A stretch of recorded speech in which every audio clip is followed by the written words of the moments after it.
legendary site that practically embodies the essence of Americana, on the verge of being sold at a foreclosure auction. We are talking about Elvis's Graceland mansion in Memphis. It's at risk of slipping through the fingers of its current owner, who is the king's granddaughter, Riley Keough, and it could end up in the hands of the highest bidder.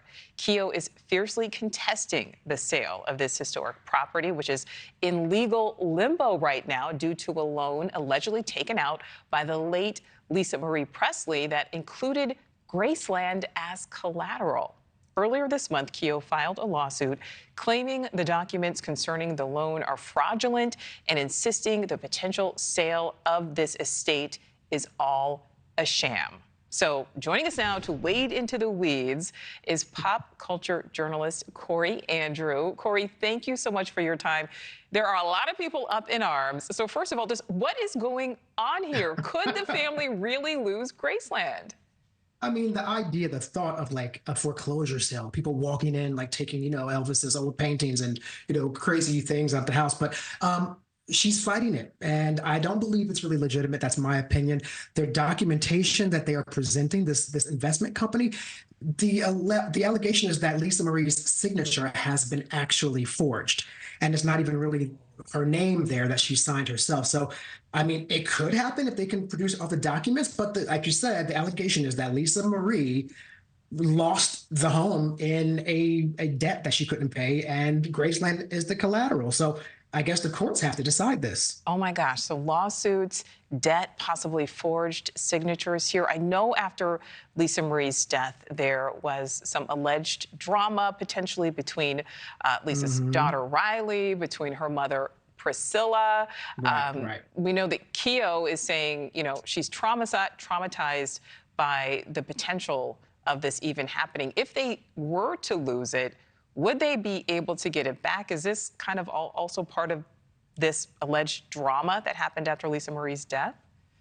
Well, what's so crazy about this is it's not an ordinary home to begin with. Right. The entire family, they're buried there. So you have Elvis Presley. He's buried in the, I almost said backyard. I don't know exactly where, but Elvis is buried there on the property, along with the brother. Lisa Marie is buried there. Elvis's parents are buried there. So it's not like a regular home you can just buy and then, sell it to someone or do something. It's a landmark, really. So I'm not sure if that would have some protections in place from the state of Tennessee, because it's not a regular home. But as far as Riley being the owner of it, if they have proper documentation that Lisa Marie really did put this home up for collateral and didn't pay her debt, I mean, it's a legitimate claim. And so the courts would have to actually consider it and take it to court. All right. So there has been a lot of reaction from fans. I mean, Elvis Presley died, I believe, in 1977, but there are still, ride or die, absolute true Elvis fans. A lot of people are upset, Corey, at the prospect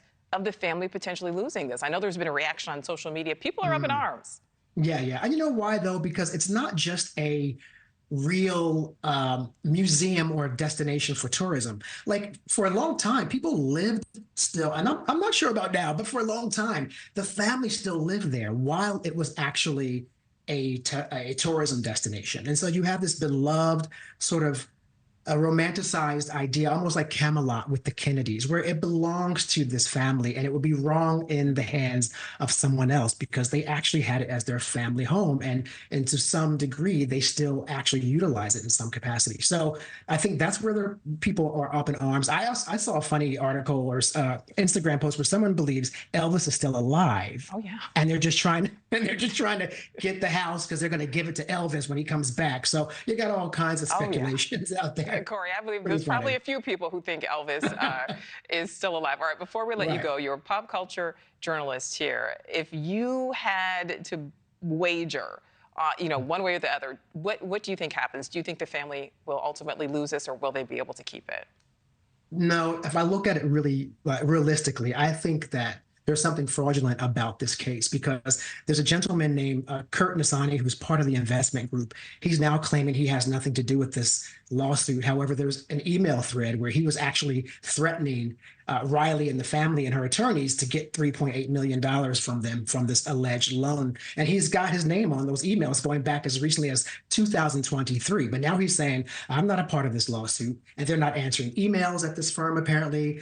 No phone calls are being returned. So on that alone, credibility aspect seems a little suspect. Oh, yeah, that definitely sounds a little fishy. Pop culture journalist Corey Andrew, thank you so much for your time. Thank you for watching. Go to newsnationnow.com to find News Nation on your television provider. And don't forget to click the red subscribe button below to get more of News Nation's fact-driven, unbiased coverage.